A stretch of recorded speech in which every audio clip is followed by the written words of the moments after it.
বিবাহের প্রথম রাতে আমার ছেলের ঘর থেকে চিৎকার শোনা যায় এবং সকালে কনের ডিভোর্স দিয়ে দেয় এবং বলে আপনার ছেলের ডাক্তারি পরীক্ষা করান। আমি আমার ছেলেকে 3বার বিয়ে দিয়েছি এবং এই একই ঘটনা 3বারই ঘটেছে। চতুর্থবারের মতো আমি নিজেই আমার ছেলের ঘরে কনে সেজে বসেছিলাম এবং 10 মিনিট পরে যা ঘটেছিল তা আমার আত্মাকে নাড়া দিয়েছিল। কারণ আজ আমার ছেলের দ্বিতীয় বিয়ে। তার প্রথম বিয়েতে কি হয়েছিল আমি তা ভুলে যেতে চেয়েছিলাম, কারণ সেটি একটি খুব অদ্ভুত ঘটনা ছিল। আজ ছিল তার দ্বিতীয় বিয়ে। আমি নিশ্চিত ছিলাম যে নতুন বউ আমার ছেলের যত্ন নেবে। আমার ছেলে অনেক টাকা উপার্জন করেছিল, সে খুব ভালো এবং খুব সুন্দর দেখতে ছিল।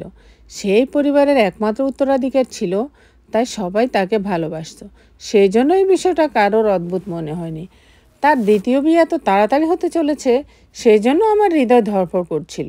রাত যত ঘনিয়ে আসছিল আমার হৃদয় তত দ্রুত স্পন্দন করছিল এবং আমি খুব চিন্তিত হয়ে পড়ছিলাম। আমার মেয়েও এই বিষয়ে সবটা জানতো, তাই সেও আমার মতোই চিন্তিত ছিল এবং বলেছিল যে যদি আজ এই ঘটনা আবার ঘটে তবে কি হবে। আমি বললাম, তুমি ভালো কিছু বলো, আমি এমনিতেই চিন্তিত।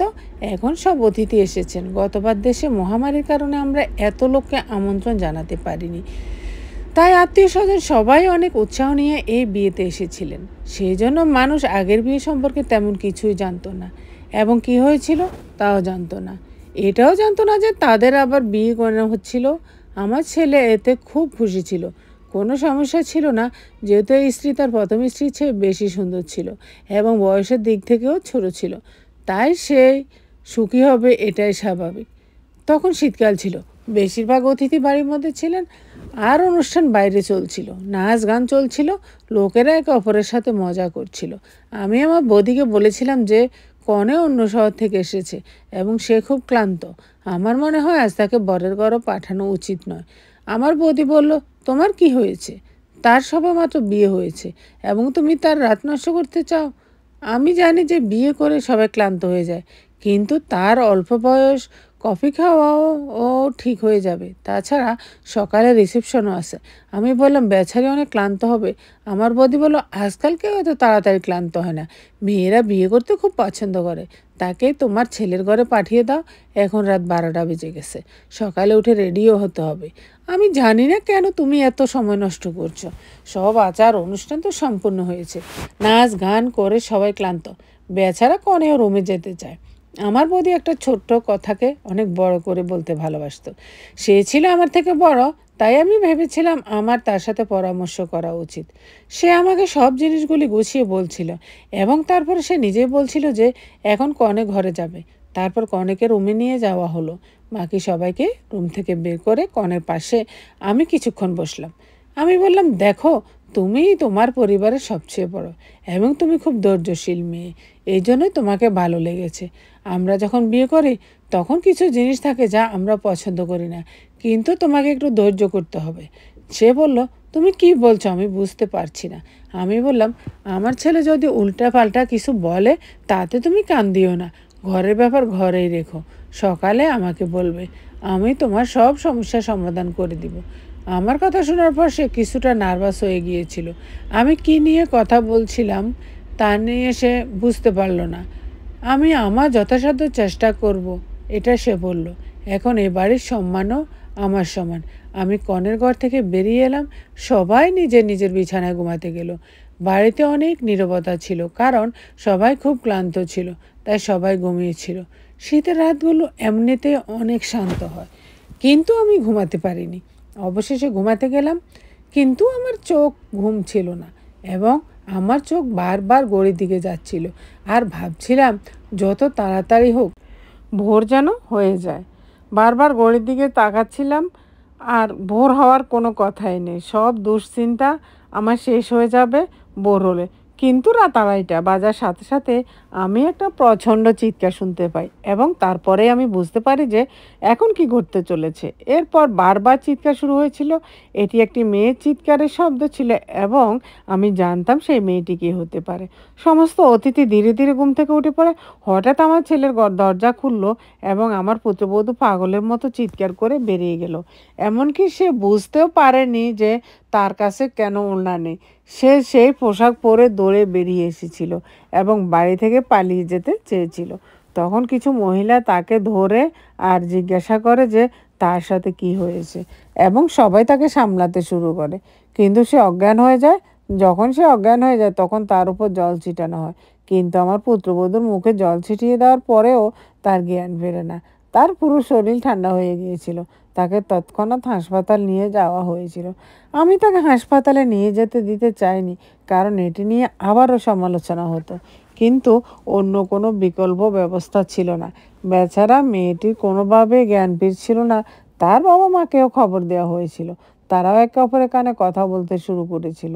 না জানি আমাদের মেয়ের কী হয়েছে, তার সাথে কি আচরণ করা হয়েছে তা ভগবানে জানেন। তারা সবাই অদ্ভুত চোখে আমার দিকে তাকিয়েছিল আর আমি চিন্তিত হয়ে হাসপাতালে ঘুরে ঘুরে বেড়াচ্ছিলাম। আমি বাড়িতে ফিরে আমার ছেলেকে জিজ্ঞাসা করতে চেয়েছিলাম যে সে সেখানে কি করছে, কিন্তু সে ঘরে ছিল না। তার ফোনটিও বন্ধ ছিল। ঘরের অবস্থা একেবারে স্বাভাবিক ছিল, কিছু ভেঙেও যায়নি। এমন কিছু দেখে মনেও হচ্ছে না যে সে তার স্ত্রীর উপর হাত তুলবে। সম্ভবত আমার ছেলে অরবিন্দ মানুষের প্রশ্ন এড়াতে কোথাও চলে গিয়েছিল। এই মুহূর্তে আমি আমার পুত্রবধূকে নিয়ে চিন্তিত ছিলাম। আমি হাসপাতালে ফিরে যাই। ২-৩ ঘন্টার মধ্যে হাসপাতালে লোকেরা তাকে ছেড়ে দিয়েছিল। আমার পুত্রবধূ আমাদের বাড়িতে আসতে চায়নি। আমি খুব নার্ভাস ছিলাম। কিন্তু তার মা আমার পুত্রবধূকে বুঝিয়েছিলেন যে তোমার শ্বশুরবাড়ি চলে যাও, নইলে আমি মানুষকে কী জবাব দেব। মানুষ বিভিন্ন জিনিস জিজ্ঞাসা করবে। আমিও আমার পুত্রবধূকে বুঝিয়েছিলাম যে সকালে আচার অনুষ্ঠান আছে, সেগুলি শেষ করে মায়ের বাড়িতে চলে যেও, আমি তোমাকে আটকাবো না। সে এই কথা শুনে ভীষণ রেগে যায় আর বলে, চলে যাক তোমার আচার অনুষ্ঠান, আমি তোমার বাড়িতে এক মুহূর্তের জন্য থাকবো না। আমি আমার বাড়িতে যাব এবং আমাকে আজ কোনো সমাজ বা আইন কেউই আটকাতে পারবে না। আমি একজন শিক্ষিত মেয়ে এবং আমার নিজের মতো করে জীবনযাপন করার অধিকার আছে। আমি তোমার ছেলের সাথে এক মুহূর্তের জন্য থাকতে চাই না। আমার পুত্রবধূ তার রায় দিয়েছে। আমি চোখের জল নিয়ে তার দিকে তাকিয়েছিলাম। আমার প্রথম পুত্রবধূর ক্ষেত্রেও ওই একই ঘটনা ঘটেছিল। সে ছিল আমার খুব প্রিয়। সে আমার মেয়ের বন্ধু ছিল এবং আমার মেয়ে তাকে খুব পছন্দ করত। সে খুব আনন্দের সাথে তাকে বাড়িতে নিয়ে আসতো। সে একজন ধনী পিতার কন্যা ছিল। সে খুব সুন্দর মেয়ে ছিল। আমিও তার বাড়িতে আসাটা পছন্দ করতাম। কিছুদিনের মধ্যেই আমার মনে হয়েছিল যে সে অরবিন্দকে পছন্দ করতে শুরু করেছে এবং সে এই কারণেই আমি সম্পর্কটি পাঠিয়েছি। কিন্তু বিয়ের পর তার সাথে একই ঘটনা ঘটেছিল। বিয়ের প্রথম রাতে সে চিৎকার করে ঘর থেকে বেরিয়ে যান এবং তারপরে আমার ছেলের মুখও দেখতে অস্বীকার করেন। সবাই তাকে অনেক কিছু বলেছে এবং আমার জীবন নিয়ে তোমরা ভাবো আমি কিভাবে বেঁচে আছি। কিন্তু সে বলে আমার জীবন নষ্ট হয়ে গেছে, এখন এখানে তোমার ছেলের সাথে আমি থাকবো না। আমার ছেলেও ফোনে কোনো উত্তর দিচ্ছিল না। আমি জানি না সে কোথায় গিয়েছিল। মেয়েটি বারবার বলছিলেন যে সে আমাদের মেয়ের সাথে কি কি করেছে। তারপর যখন অরবিন্দ বাড়িতে এসেছিল সবাই তাকে অনেক প্রশ্ন করেছিল, কিন্তু সে চুপ ছিল। সে কিছুই বলছিল না। মেয়েটির বাবা মা মেয়েকে সঙ্গে নিয়ে গিয়েছিলেন এবং সেখানে প্রচুর নাটক হয়েছিল অতিথির সামনে। আমাদের মান সম্মান নষ্ট করার জন্য ফাঁক রাখেনি মেয়ের বাবা মা। কিন্তু অরবিন্দ মুখ থেকে একটা কথাও বলছিল না। অরবিন্দের বাবা ইতিহাস মধ্যে এই পৃথিবী ছেড়ে চলে গেছেন। আমাকে একাই সমস্ত অপমান সহ্য করতে হয়েছিল। বাড়িতে জড়ো হওয়া লোকেরাও আমাদের অনেক কিছু বলছিল। মেয়েটির মাকে তা নিয়ন্ত্রণ করতেই পারছিলাম না। সে বলছিল আমার মেয়ের জীবন তো ধ্বংস হয়ে গেছে। আমার মনে হলো আজ যদি কাশি মানে অরবিন্দের বাবা বেঁচে থাকতেন তাহলে এত তাড়াতাড়ি আমি হারাতাম না। অরবিন্দ বড় ছিল। আমার অরবিন্দ ছেলে ছোট একটি মেয়ে ছিল যে কিনা কলেজে পড়তো। সবাই নিজেদের মধ্যে ফিসফিস করছিল। অরবিন্দুকে নিয়ে নানা ধরনের গল্প তৈরি হচ্ছিল। কেউ বলছিল জানি না, হয়তো অরবিন্দ পাগল, আবার কেউ বলছিল যে হয়তো অরবিন্দ মানসিক রোগী, আবার অরবিন্দ পাগল, কেউ বলেছিল যে না, তার কোনো মানসিক রোগ নেই, হয়তো সে অত্যাচারী। যে না জানি নববধূর সাথে কি করেছে, সে যে এত বেশি ভয় পেয়েছিল, কিন্তু আমার কাছে এসবের কোনো উত্তর ছিল না। তবে এটা ঠিক যে যখন মানুষ আসল ঘটনাটা জানতো না, পরে তখন তারা তাদের নিজস্ব গল্প তৈরি করে এবং তাদের নিজেদের গল্পগুলি আসল সত্যের চেয়েও বেশি বিপজ্জনক। কিন্তু সমস্যাটা ছিল যে আমি জানতাম না কেন আমার পুত্রবধূরা রাতে চিৎকার করে আমার ছেলের ঘর থেকে পালিয়ে যেত। সে সময়টিও আমাকে কিছু বলেনি। আমি নিজের মনে ভাবলাম হয়তো সে তার বাবা মাকে কিছু বলেছে। আমি সত্যটা জানার জন্য তাদের বাড়িতে ফোন করেছিলাম, যদিও তারা আমাদের সাথে সম্পর্ক শেষ করে দিয়েছিল। কিন্তু একজন মানুষ হিসাবে আমি তার খোঁজ নেওয়ার জন্য ফোন করেছিলাম। মেয়েটির মা ফোনটি তুলেছিলেন। আমি জিজ্ঞাসা করেছিলাম এখন সে কেমন আছে। আমার কণ্ঠস্বর শুনে তিনি রেগে গিয়েছিলেন। তিনি বলেন আমার মেয়ে এখনও সুস্থ হয়নি। আর আমার প্রথম পুত্রবধূর ক্ষেত্রেও একই ঘটনা ঘটেছিল। আমার মেয়ে আমাকে বলছিল যে সে কমপক্ষে 6-7 মাস ধরে অসুস্থ ছিল। কিন্তু আমার ছেলের সমস্যা কী ছিল আমি তো কিছুই বুঝতে পারিনি। যে কি অভাব ছিল যার জন্য তার স্ত্রীরা ভয়ে পালিয়ে যেত। অরবিন্দ খুব সাধারণ ছিল।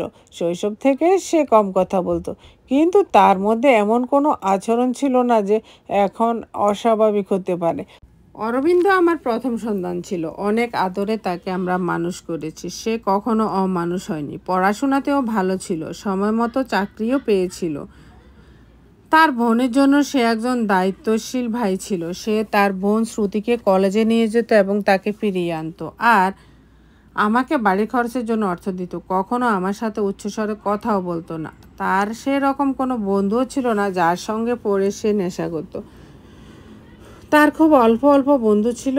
তার যে সঞ্চয়ে ভালো বন্ধু ছিল সে বিদেশে থাকতো। কখনো সে আমার সাথে তার বন্ধুর কথা বলতো। সে আমাকে বলতো মা, কেননা আমরা শ্রুতিকে এই ছেলের সাথে বিয়ে দিয়ে দিব। সে খুব ভালো ছেলে। সব কিছু মিলিয়ে সব স্বাভাবিক ছিল। কিন্তু দুবার যা ঘটেছিল তা মোটেও স্বাভাবিক ছিল না। আমি জানি না আমার ছেলের মধ্যে কী অভাব ছিল যে তার স্ত্রীদের সাথে কী করতো। তারা পালিয়ে যেত। দিনটা ধীরে ধীরে কাটতে লাগলো। অরবিন্দ খানিকটা স্বাভাবিক হয়ে গিয়েছিল। এবার আমি ভেবেছিলাম যে আমার অরবিন্দকে তৃতীয়বার বিয়ে দেব এবং এমন একটি মেয়ের সাথে বিয়ে দেব যে আমাকে বলবে যে অরবিন্দ ফুলসজ্জার মতো একটি রাতে ঘরে কি করে যা কনেকে পালিয়ে যেতে বাধ্য করে। অরবিন্দ তার অন্য 2 স্ত্রীর থেকে তালাক নিয়েছিল। আমিও চেয়েছিলাম এই পুত্রবধূটি অন্তত আমার বাড়িতে থাকুক এবং এখান থেকে পালিয়ে না যাক। আমি কারো জীবন নষ্ট করতে চাইনি, কারণ আমিও একটি মেয়ের মা ছিলাম এবং আমি খুব ভালো করে জানতাম যে বিবাহ বিচ্ছেদের দাগ একটি মেয়ের জন্য কতটা লজ্জাজনক হতে পারে। অনেক চিন্তাভাবনার পর আমি সিদ্ধান্ত নিই যে আমি অরবিন্দকে এমন একজন বিবাহিতা মহিলার সাথে বিয়ে দিব যিনি ইতিমধ্যে বিবাহিত এবং তালাকপ্রাপ্ত বা বিধবা। শীঘ্রই আমি এমন একটি মেয়েকে খুঁজে পেলাম। মেয়েরাও বিয়ে করার জন্য তাড়াহুড়া করছিল, তাই তারাও খুব বেশি খোঁজখবর নেয়নি। মেয়েটি অল্প বয়সী ছিল, কিন্তু খুব সুন্দর ছিল না, ঠিকঠাক ছিল। রোগা পাতলা চেহারা ও স্বাভাবিক চেয়ে একটু ছোট নাক ছিল মেয়েটার। আমি মেয়েটার পরিবারকে বলেছিলাম যে আমার ছেলের আগেও বিয়ে হয়েছে এবং আমার ছেলের সেই স্ত্রী কিছু সময়ের জন্য ছিল এবং তারপরে সে চলে যায়। মেয়েটি যখন বিয়েতে রাজি হয় তখন আমি অরবিন্দকে মেয়েটির ছবি দেখালাম। তখন সে তাকে বিয়ে করতে চায়নি। সে এত সাধারণ মেয়ে, কে বিয়ে করতে চায়নি? অরবিন্দকে কথা শুনে আমি তাকে বকা দিয়ে বললাম, চুপ করো, দিন দিন তুমি যেরকম কাজ করছো এই কাজগুলোর কারণে তোমার কখনো বিয়ে করা উচিত নয়। কিন্তু আমি কতক্ষণ বসে তোমার যত্ন নেব? আমি চলে যাওয়ার পরে এমন কেউ তো থাকবে যার সাথে তুমি তোমার জীবন কাটাতে পারবে। এইসব কথা বলার সময় আমার চোখে অশ্রু চলে আসে। অরবিন্দ আমার চোখে জল দেখে চুপ হয়ে গেল এবং সে বিয়েতে রাজি হলো এবং উঠে রুমে গেল। কোথাও না কোথাও অরবিন্দর মনে কিছু না কিছু ছিল যে আমার কাছ থেকে লুকাচ্ছিল। কিন্তু এবার আমিও সিদ্ধান্ত নিয়েছিলাম যে আমি সত্যটা জানবো। আমি আগেই ভেবেছিলাম যে এবার আমি মেয়েটিকে ভরসা করব, কিন্তু তাকে বলবো না যে আমার ছেলের আগের স্ত্রীরা ভয়ে পালিয়ে গেছে। আমি তাকে ভালোবাসার সাথে বুঝিয়েছিলাম যে কোনো সমস্যা হয়তো থাকে তাহলে আমাকে বলতে, আমি সেই সমস্যার সমাধান করব। আমায় এবার বিয়ের পরিকল্পনাগুলো খুব সহজভাবে করতে হবে। এবং তারপর আমি খুব সহজভাবে বিয়ে দিয়েছিলাম। মেয়েটির নাম ছিল রেশমি। সে খুব মিষ্টি ছিল। আমার মেয়েও বলেছিল যে ভাইকে ভাইয়ের মতো ছেড়ে দিতে। কিন্তু আমি তাকে বলেছিলাম যে তোমার ভাইয়ের সাথে যদি কিছু সমস্যা হয় তবে তার সমাধান করা আমাদের কর্তব্য। এবার আমি খুব চিন্তায় অতিথিকে আমন্ত্রণ জানাইনি। বাড়িতে মাত্র কয়েকজন অতিথি ছিলেন। যারা এসেছিলেন তারা আমার আত্মীয় ছিলেন না। তবে আমার কিছু বন্ধু ছিল যারা আমাকে চিনতে পারেন। আমি তাদেরও তাদের পরিবারকে বলেছিলাম। আমি রোশনিকে অরবিন্দর সাথে ঘরে নিয়ে গেলাম। তাকে বিছানায় বসিয়ে দেওয়ার সময় আমি রোশনির হাত আমার হাতে নিয়ে হালকাভাবে চেপে ধরলাম এবং বললাম, রেশমি, আমি তোমার সাথে খুব গুরুত্বপূর্ণ কথা বলতে চাই। আমার কথা খুব মনোযোগ সহকারে শুনো। রোশনি অবাক হয়ে আমার দিকে তাকালেন আর ভাবলো যে এখন কি গুরুত্বপূর্ণ কাজ করতে হবে। আমি রোশনিকে বুঝিয়ে বললাম যে অরবিন্দ এই বিয়ে করতে রাজি ছিল না। খুব কষ্ট করে আমি তাকে বিয়ের জন্য রাজি করেছি। হয়তো আমার ছেলে কিছু উল্টোপাল্টা কাজ করবে, হয়তো সে তোমাকে ভয় দেখানোর চেষ্টা করবে, যদি সে তোমার কাছ থেকে পালাতে পারে, কিন্তু তুমি ভয় পাবে না। যাই হোক না কেন আমাকে সব কিছু বলে দিবে। তুমি তার ভয় দেখানো বা তার কথাতে পাত্তা দেবে না। রোশনি আমার কথা শুনে মাথা নাড়ল। আমি এতে সন্তুষ্ট হয়ে রোশনিকে বিশ্রাম নিতে বলে বেরিয়ে এলাম। আমি আমার রুমে যাইনি। শ্রুতি সোফায় শুয়েছিল। আমি শ্রুতিকে তার রুমে পাঠিয়ে দিলাম। বললাম যে তুমি ঘুমাতে যাও, অনেক রাত হয়ে গেছে। শ্রুতি চলে গেল এবং যেতে যেতে সে বলছিল যে মা, তুমি যা করছো ভুল করছো। তুমিও একদিন বুঝতে পারবে প্রতিটি সমস্যার সমাধান শুধু বিয়ে নয়। তুমি কেন মেয়েদের জীবন নষ্ট করছো? তুমি কেন মেয়েদের জীবন নষ্ট করছো আমি বুঝি না। শ্রুতি চলে গেল। আমি সোফায় শুয়েছিলাম। আমি মনে মনে আমার ভগবানকে স্মরণ করছিলাম এবং প্রার্থনা করছিলাম যে হে ভগবান, এই রাতটি ভালোভাবে কেটে যাক। এমন নীরবতা ছিল যেন মনে হচ্ছিল এটা কোনো ঝড় আসার আগের মুহূর্তের নীরবতা। ঘড়ির টিকটকটাও আমার মাথায় হাতুড়ির মতো লাগছিল। আমি ভগবানকে ডাকছিলাম। তারপর আমি যা ভয় পেয়েছিলাম সেটাই ঘটল। রেশমি চিৎকার দিয়ে বেরিয়ে আসছিল এবং পাগলের মতো বাড়ি থেকে পালিয়ে যেতে চেয়েছিল। আমি তাকে কিছুটা শান্ত করছিলাম, কারণ সে বুঝতে পারার কথা ছিল না। একটু শান্ত হয়ে এবং সে ঘৃণা ভরে বলল যে আগে তোমার ছেলের মেডিকেল পরীক্ষা করা উচিত ছিল। তুমি যদি এটা করতে তাহলে তোমাকে আমাকে এই দিনটা দেখতে হতো না। রোশনি খুব বুদ্ধিমান ছিল আর কোনো উপায়ও ছিল না যে সে যে কোনো মূল্যে বিয়ে করার কথা ভেবেছিল। কিন্তু রোশনি এই সম্পর্ক বজায় রাখতে পারেনি এবং সে অরবিন্দকে ছেড়ে চলে যায়। পরের দিন রোশনির বাড়ি থেকে ফোন আসে ছেলে যাতে আমাদের মেয়েকে ডিভোর্স দিয়ে দেয়, অন্যথায় আমরা আদালত থেকে ওই কাজটি করতে পারবো। আমি হতভাগা অবস্থায় ফোন ধরে সোফায় বসেছিলাম, কারণ এখন কোনো অবস্থা থেকে অরবিন্দকে গ্রহণ করতে রাজি ছিল না। আমি আগে যে পুত্রবধূদের নিয়ে এসেছিলাম সে ধনী পরিবারে ছিল এবং সুশিক্ষিত ছিল, কিন্তু রোশনি একজন বিধবা ছিল, দরিদ্র পরিবারে ছিল এবং খুব একটা সুন্দর ছিল না। আমি বুঝতে পারছিলাম না যে আমার ছেলের মধ্যে কী অভাব ছিল। যে গহনা আমরা কনেকে দিতাম, কনের পরিবার বিয়ের দ্বিতীয় দিনে তা ফিরিয়ে দিত। আমি যৌতুকও নিতাম না। তারপরও কি এমন হতো যে এত সুন্দর শিক্ষিত ধনী ছেলেকে রেখেও মেয়েরা পালিয়ে যেত? ব্যাপারটা কি তা কিভাবে জানা যায় তা ভেবে আমি পাগল হয়ে যাচ্ছিলাম। অরবিন্দ মুখ দিয়ে কিছুই বলতে রাজি ছিল না। আমি যখনই এটা নিয়ে কথা বলার চেষ্টা করতাম সে উঠে বাইরে যেত। সে আমাকে কথা বলার সুযোগ দিত না। কিন্তু এখন আমি অরবিন্দের উপর সবসময় নজর রাখতে শুরু করি। তার প্রতিটি পদক্ষেপের প্রতি মনোযোগী দিই, যাতে কিছু তো আমি সূত্র পেতে পারি এবং সত্য কি সে সম্পর্কে জানতে পারি। কিন্তু তার অঙ্গভঙ্গি থেকে কখনোই মনে হয়নি যে তার মধ্যে আর অস্বাভাবিক কিছু আছে। সে অন্য অন্য ছেলেদের মতো সাধারণ ছেলেদের মতোই ছিল। আমি কোনো রাস্তা দেখতে পাচ্ছিলাম না। একদিন বিরক্ত হয়ে আমি অরবিন্দর বন্ধুকে ফোন করলাম এবং বিদেশে থাকা ওই বন্ধুকে আমি জিজ্ঞেস করলাম, তুমি অরবিন্দের একমাত্র বন্ধু যার সাথে অরবিন্দ তার সমস্ত মনের কথা বলে। আমাকে অরবিন্দ সম্পর্কে কিছু বলো। সে নিশ্চয় তোমাকে তার জীবন সম্পর্কে কিছু বলেছে। কিন্তু আমি তো এটা শুনে অবাক হলাম যে তার বন্ধুকে নিজের সম্পর্কে কিছুই বলেনি। আর এটাই আমার কাছে খুব অদ্ভুত লাগছিল। সে কি তার বন্ধুকে বলেনি যে আমি 3বার বিয়ে করেছি এবং আমার 3 স্ত্রী আমাকে ছেড়ে চলে গিয়েছে? সে তার বন্ধুকে কেন জানায়নি এই কথা, যে তার সবচেয়ে ভালো বন্ধু ছিল? এটি আমার কাছে যথেষ্ট অদ্ভুত মনে হয়েছিল। তবে সম্ভবত সে বলেনি কারণ সে লজ্জিত হতে চাননি। যে বিয়ের রাতে তার স্ত্রী পালিয়ে যায় সেটাও তিনি বলতে পারতেন না, কারণ তার তিনটা স্ত্রী চলে গেল। ধীরে ধীরে আরও 6 মাস পার হয়ে গেল। বাড়িতে সব কিছু স্বাভাবিক ছিল, কিন্তু আমি অরবিন্দকে নিয়ে খুব বিচলিত ছিলাম। বিয়ের প্রথম রাতে কনে পালিয়ে যায় কী কারণে? আমি আবার অরবিন্দের বিয়ের কথা ভেবেছিলাম এবং এবার আমি সত্যটি জানার সিদ্ধান্ত নিয়েছিলাম। এবার আমি মেয়েটিকে সব কিছু বলেছি, কিন্তু গোপনে। আর কোনো কথা আমি কিন্তু গোপন করিনি, এবং এমন একজনকেও নিয়ে এসেছিলাম যার বিয়ের খুব প্রয়োজন ছিল, কারণ এরা খুব দরিদ্র ছিল এবং তার বাড়িতে 2টি ছোট ভাই ছিল। আমি মেয়েটিকে রাজি করিয়েছিলাম, মেয়েটির বাবা মাও রাজি হয়েছিলেন। আমি বলেছিলাম আজ থেকে তোমার ভাইদের পড়াশোনার খরচ আমার। কিন্তু আমি মেয়েটির বাবা মাকে বিয়ের আগের এই কথা বলিনি। শুধু মেয়েটিকে বলেছিলাম। মেয়েটি কিছুটা নার্ভাস ছিল, কারণ আমি বিয়ের আগে তাকে সব কিছু বুঝিয়েছিলাম। প্রথমে সে খুব ভয় পেয়েছিল, তারপর সে নিজেকে সামলে নিয়ে বলেছিল যে যাই ঘটুক না কেন আমি এই বিয়ের জন্য প্রস্তুত। আমার ছোট্ট আত্মত্যাগ আমার ভাইদের জীবন তৈরি করবে, সুতরাং এতে কি ভুল আছে? যা কিছু ঘটুক আমি তা সহ্য করব। মেয়েটির নাম ছিল সুমন। যদিও সে দরিদ্র পরিবার থেকে এসেছে, তবুও সে খুব সংস্কৃতমান এবং বুদ্ধিমান ছিল। আমার মন খুশি ছিল যে সুমন যদি আমার পুত্রবধূ হয়ে আমার বাড়িতে থাকে, তবে এটি আমার জন্য অনেক সৌভাগ্যের বিষয় হবে। সংস্কৃতিবান হওয়ার পাশাপাশি সুমন খুব সুন্দরও ছিল। আর এবারের বিয়েটা হয়েছে মন্দিরে। সব কিছু ঠিকঠাকই ছিল এবং আশ্চর্যজনকভাবে সেই রাত কেটে যায় এবং সকাল হয়ে যায়। সকাল হওয়ার সাথে সাথে আমি ঘরের দরজা কড়া নাড়লাম, কিন্তু কেউ দরজা খুলল না।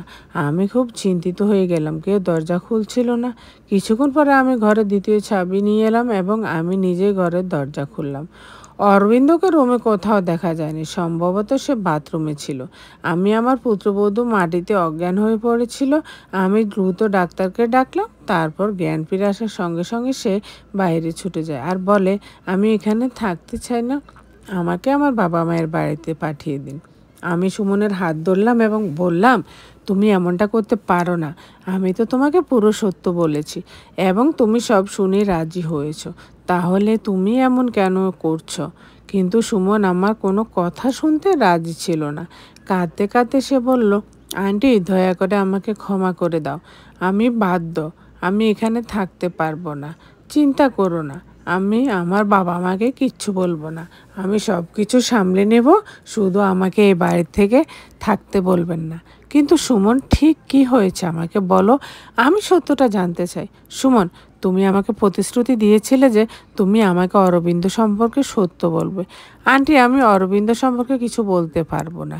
আমি যদি অরবিন্দর কথা বলি তবে সে আমাকে মেরে ফেলবে। আমি আমার জীবন নিয়ে চিন্তা করি না, কিন্তু অরবিন্দ আমার ভাইদেরও ছেড়ে দেবে না। দয়া করে আমাকে যেতে দিন। তার চোখে এমন সহানুভূতিশীল অভিব্যক্তি ছিল যে আমি তাকে থামাতে পারিনি। সুমন চলে গেছে আর আমি অপেক্ষা করছিলাম, হয়তো অল্প সময়ের মধ্যে সুমনের বাবা মায়ের কাছ থেকে ফোন আসবে, কিন্তু এরকম কিছুই ঘটেনি। হয়তো সুমন তার বাবা মাকে কিছুই বলেনি। অরবিন্দের 3 স্ত্রী পরদিন ডিভোর্স দাবি করেছিল, কিন্তু আমি বুঝতে পারছি না যে সুমন এমন কিছু করেনি। এর অর্থ সুমন কেবল আমার ছেলের স্ত্রী ছিল। আমি অরবিন্দের চেক আপ করাতে চেয়েছিলাম, কিন্তু অরবিন্দ কখনোই এটি করতে দেয়নি। সে এটাতে রাজি ছিল না। আমি একদিন অরবিন্দর খাবারে ঘুমের ওষুধ মিশিয়ে দিলাম। অরবিন্দ গভীর ঘুমে যাওয়ার সাথে সাথে আমি ডাক্তারকে ফোন করলাম। ডাক্তার অরবিন্দর কিছু নমুনা নিয়ে বললেন যে রিপোর্ট আসার সাথে সাথে আমি আপনাকে বলবো। ডাক্তার চলে গেলেন এবং তারপর আমি অধীর আগ্রহে অরবিন্দের রিপোর্টের জন্য অপেক্ষা করতে লাগলাম। পরের দিন ডাক্তার আম্মাকে ফোন করলেন এবং তিনি বলেছিলেন যে অরবিন্দ সম্পূর্ণ স্বাভাবিক এবং তার সমস্ত রিপোর্ট স্বাভাবিক এসেছে। অরবিন্দ যদি স্বাভাবিক থাকে তাহলে বিয়ের প্রথম রাতে তার স্ত্রীরা পালিয়ে যায় কেন? সুমনের বাবা মা আমাকে অনেক শ্রদ্ধা করতেন, হয়তো তারা সত্যটা জানতেন না। তারা ভেবেছিলেন আমি তাদের মেয়েকে বাড়িতে নিয়ে যেতে দিচ্ছি। আমাকে দেখে সুমন ভয় পেয়ে গেল। সে আমার পাশে অল্প সময় বসে এবং ঘরের ভিতর চলে যায়। আমাকে দেখে সুমন বলল, আন্টি আমি তোমাকে আগেই বলেছিলাম যে আমি তোমার বাড়িতে থাকতে পারবো না, তাহলে তুমি আমাকে নিতে এসেছো কেন? আমি সুমনকে খুব ভালোবেসে আমার পাশে বসালাম এবং তার সামনে হাত জোড় করে বললাম, তুমি এখন আমার আশার শেষ আলো। আমার ছেলের কি অভাব আছে তা কেবল তুমিই বলতে পারবে। একজন অসহায় মা হাত জোড় করে তোমার কাছে ভিক্ষা চাইছে, দয়া করে অস্বীকার করো না। আমার চোখে জল দেখে সুমন আমার হাত ধরে বলল, আন্টি আমি অসহায়, দয়া করে আমার সামনে হাত জোড় করবেন না। সুমন যখন কোনোভাবেই সত্য বলতে রাজি হয়নি, তখন আমি সুমনকে বললাম, ঠিক আছে, তোমাকে কিছু বলতে হবে না, আমি নিজের চোখেই দেখব। কিন্তু তুমি তো আমাকে সাহায্য করতে পারো, তাই না? তুমি আজ রাতের জন্য আবার আমার ছেলের ঘরে থাকো, আমি নিজের চোখে পুরো সত্যটা দেখব। প্রথমে সুমন ভয় পেয়েছিল, কিন্তু আমি অনেক কিছু বুঝিয়ে বললাম যে আমি তোমার সাথে থাকবো, তোমার কিচ্ছু হবে না। সে রাজি হয়ে গেল। আমি সুমনকে আমাদের বাড়িতে নিয়ে এসেছি। আমি আবার সুমনকে কনে বানিয়ে অরবিন্দের ঘরে বসিয়ে দিলাম। আমি আগেই অরবিন্দকে ফোন করে বলেছিলাম যে সুমন বাড়ি এসেছে, তুমিও অফিস থেকে তাড়াতাড়ি চলে এসো। আজ আমি বাড়িতে থাকবো না, তোমার খালার স্বাস্থ্য খারাপ, আমি সেখানে যাচ্ছি এবং সারা রাত সেখানে থাকবো। আমার কথা শোনার পর অরবিন্দ শুধু হাঁ বলে উত্তর দিল এবং ফোন কেটে দিল। আমি অরবিন্দর ঘরে লুকিয়েছিলাম। আমি আজ নিজের চোখে সব কিছু দেখতে চেয়েছিলাম। ঠিক তখনই দরজা খোলার শব্দ হলো এবং অরবিন্দ ঘরের ভিতরে প্রবেশ করলো। সুসজ্জিত শাড়ি পরে বসে থাকা সুমনের দিকে এক নজর তাকিয়েছিল সে, তারপর কিছু না বলে বাথরুমে গেল। সুমন এমনভাবে ভয়ে বসে আছে যেন সে এখনই উঠে পালিয়ে যাবে। আমিও নিঃশ্বাস বন্ধ করে পরিস্থিতির জন্য নিজেকে প্রস্তুত করছিলাম। হঠাৎ বাথরুম থেকে এক নারীর চিৎকার আওয়াজ আসতে শুরু করা। আওয়াজ শোনার সঙ্গে সঙ্গে সুমন বিছানা থেকে নেমে এসে দাঁড়ালো। অরবিন্দ তো বাথরুমের ভিতরে ঢুকলো, তাহলে কেন এই মহিলার আওয়াজ? তারপর অরবিন্দ বেরিয়ে এলো এবং অরবিন্দকে দেখে আমি অজ্ঞান হয়ে গেলাম। সে খুব অদ্ভুত মেকআপ করে, সে মেয়েদের পোশাক পরেছিল, তার চোখ রক্ত বর্ণের মতো হয়েছিল, আওয়াজটা ঠিক একটা মেয়ের মতো আসছিল।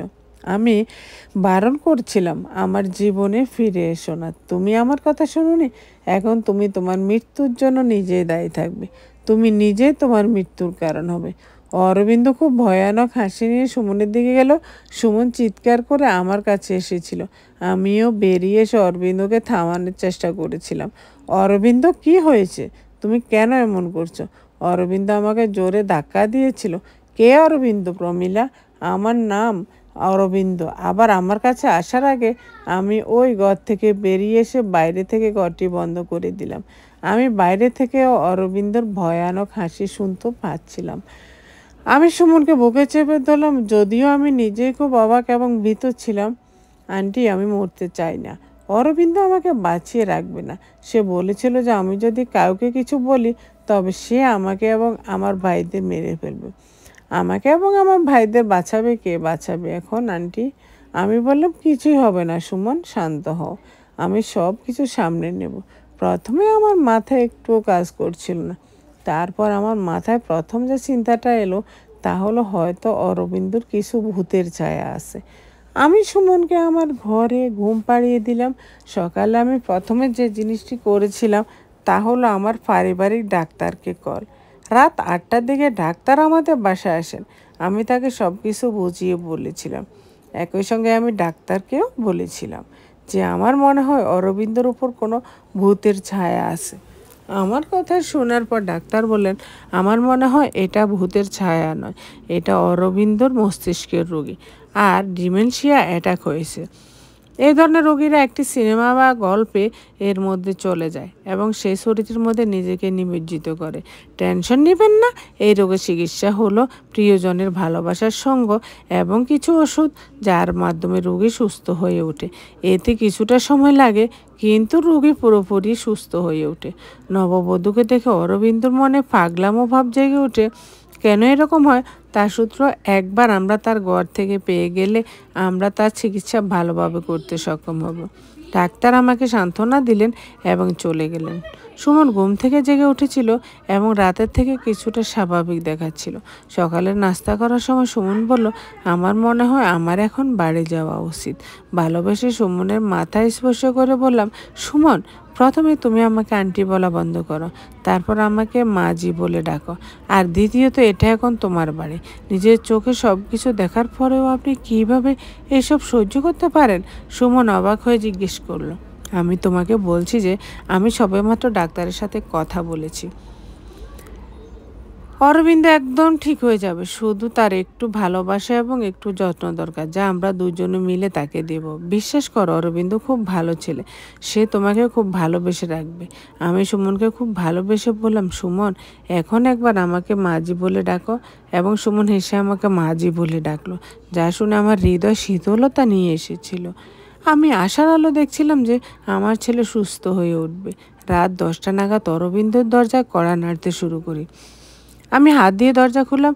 আমি সুমনকে আমার রুমে পাঠিয়েছিলাম। অরবিন্দ ভালোভাবে দাঁড়িয়েছিল। আমাকে দেখে সে রেগে গিয়ে বলল, মা, আমার দরজা বাইরে থেকে কে বন্ধ করেছেন? আমার অফিসে যেতে দেরি করছে। সে খুব স্বাভাবিকভাবে কথা বলছিল। আমি জানি না বেটা, কে দরজা বন্ধ করেছে। আচ্ছা চলো সকালে নাস্তা করি। আমি অরবিন্দের সামনে কিছু প্রকাশ করতে চাইনি। অরবিন্দ সকালে নাস্তা করে অফিসের দিকে রওনা দিল। অরবিন্দ অফিসের জন্য বের হওয়ার সাথে সাথে আমি প্রথমে অরবিন্দ রুমে গিয়ে খুঁজতে লাগলাম। আমাকে খুব বেশি পরিশ্রম করতে হয়নি। আমি সামনের বিছানায় কিছু বই দেখেছি। সুমনও এখন আমার কাছে এসেছে। সমস্ত বই একই ছিল। সমস্ত বইয়ে কেবল একটি উপন্যাস ছিল, যেখানে প্রমিলা নামে একটি মেয়ে ছিল। বিয়ের রাতে তার স্বামী তাকে ধাক্কা দিয়ে ঘর থেকে বের করে দেয় এবং পরের দিন আরেকজন নববধূকে নিয়ে আসে। প্রমিলা ধীরে ধীরে মস্তিষ্কের রোগী হয়ে উঠেছিল। কনেকে দেখার সাথে সাথে তার খিঁচুনি হতে শুরু করে। তারপর যখন সে কনেকে একটি বিয়েতে দেখতে পায়, তখন সে তাকে হত্যা করতে ছুটে যেত। প্রমিলার শ্বশুরবাড়ির লোকেরা তাকে পাগল ঘোষণা করে তার বাবা মায়ের বাড়িতে পাঠিয়ে দেয়। অরবিন্দ নিজেকে প্রমিলা হিসেবে নামিয়ে এনেছিলেন। আমি ডাক্তারকে ফোন করে সব কিছু বলেছিলাম। ডাক্তার বললেন, ধীরে ধীরে অরবিন্দকে ভালোবাসার সঙ্গে বোঝাতে হবে। তাকে প্রমিলার চরিত্র থেকে সরিয়ে আনতে হবে। ধীরে ধীরে ডাক্তারের ওষুধ, সুমন ও আমার কঠোর পরিশ্রমে অরবিন্দ সেরে উঠতে শুরু করেন। সুমন অরবিন্দর সামনে থাকতে এবং কোনো মেকআপ করতো না। অরবিন্দর আচরণে অনেক পরিবর্তন আসতে শুরু করেছিল। তার চোখে আমি সুমনের প্রতি ভালোবাসা দেখেছি। সুমন যেখানে যেত অরবিন্দ চোখে তাকে অনুসরণ করত। অরবিন্দ চিকিৎসার পর 3 মাস কেটে গেছে। সুমন অরবিন্দকে কঠোর পরিশ্রম এবং নিষ্ঠার সাথে সমর্থন করেছিল। নিশ্চয়ই আমি কিছু ভালো কাজ করেছিলাম, যার জন্য আমি সুমনের মতো পুত্রবধূ পেয়েছি। তা না হলে আমি নিশ্চিত ছিলাম সুমন তখনও আমার রুমে আমার সাথে ঘুমাতো। কিন্তু আজ আমি ভাবলাম সব কিছু ঠিক করা উচিত। আমি সুমনকে বলেছিলাম, সুমন, আজ তোমাকে একটা পদক্ষেপ নিতে হবে, আর তারপরে তোমার জীবনে সুখ আসবে। সুমন নিশ্চিন্তভাবে আমার দিকে তাকাতে শুরু করলো। তারপর আমি তাকে বুঝিয়ে দিলাম যে সুমনকে আজ অরবিন্দর ঘরে কনের মতো বসতে হবে। সুমন আমার কথা শুনে ভয় পেয়েছিল। তখন আমি বললাম, সুমন, তোমার ভয়ের কিছু নেই। আমি দরজা খোলা রাখবো। তোমাদের দুজনের মধ্যে সব কিছু ঠিক না হওয়া পর্যন্ত আমি দরজার বাইরে দাঁড়িয়ে থাকবো। যদি তুমি কিছু ভুল খুঁজে পাও, তবে সাথে সাথে চলে যেও। সে রাতে অরবিন্দ আসার আগেই আমি সুমনকে কনের মতো সাজিয়েছিলাম। অরবিন্দের বিছানাটাও খুব সুন্দরভাবে সাজানো হয়েছে। অরবিন্দের আসার জন্য অনেকটা সময় ছিল। আমি সুমনকে বিছানায় সাজিয়ে বসিয়ে বাইরে চলে এলাম। খাবার সময় অরবিন্দর চোখ এখানে সেখানে কিছু খুঁজছিল। আমি বুঝতে পারছিলাম অরবিন্দ কাকে খুঁজছে, কিন্তু আমি জানতাম না যে আমি কিছু বলার আগে শ্রুতি বলবে, ভাইয়া, বৌদি তোমার। শ্রুতি তার কথা শেষ করার আগে আমি তাকে চুপ করিয়ে দিলাম। আমি হেসে বললাম, অরবিন্দ, তুমি আগে খাবার শেষ করো, তারপর তোমার রুমে যাও। তুমি তোমার প্রশ্নের উত্তর পাবে।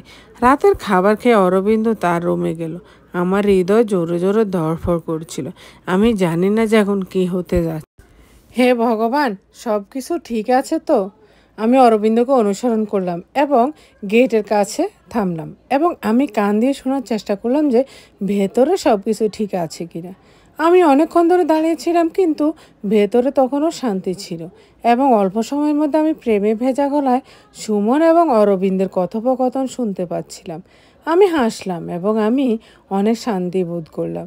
ঈশ্বরকে ধন্যবাদ জানালাম এবং আমার ঘরে এসে শান্তিতে শুয়ে পড়লাম। সকালে আমার চোখ খুললো। আমি যখন তাড়াতাড়ি উঠে রান্নাঘরে দিয়ে ছুটে গেলাম, দেখলাম সুমন ইতিমধ্যে রান্নাঘরে উপস্থিত আছে। আমাকে দেখে সুমনের মুখে হাসি ফুটে উঠল। সুমনের কুঁচকে যাওয়া চোখ আর লাজুক হাসি শুধু বুঝতে পেরেছিলাম যে সব কিছু ঠিকঠাক আছে। সুমন খানিকটা লজ্জা পেয়ে বলল, মা, অরবিন্দের চা ও কফিটাও আমি বানাচ্ছি। সুমনকে কফি বানাতে দেখে আমি হলের ভিতরে ঢুকলাম। সোফায় বসে আমি চোখ বন্ধ করলাম। আজ আমার অরবিন্দ এবং সুমনের জীবনে অনেক সুখ ফিরে এসেছে। ধন্যবাদ সবাইকে যারা এতক্ষণ আমার পুরো গল্পটি শুনেছেন। আমি অনেক কষ্ট করে আপলোড করি আপনাদের বিনোদনের জন্য। যদি ভালো লেগে থাকে তাহলে একটা লাইক তো আমি পেতেই পারি, তাই না? আর আমার গল্পটি ভালো লাগলে অবশ্যই কমেন্ট করে যাবেন, শেয়ার করবেন, আর আমার চ্যানেলটিকে সাবস্ক্রাইব করে বেল আইকন টেপে রাখবেন। যখনই আমি নতুন কোনো গল্প আপলোড করি সাথে সাথে আপনারা নোটিফিকেশান পেয়ে যাবেন। সে পর্যন্ত অপেক্ষায় থাকবেন। আল্লাহ হাফেজ।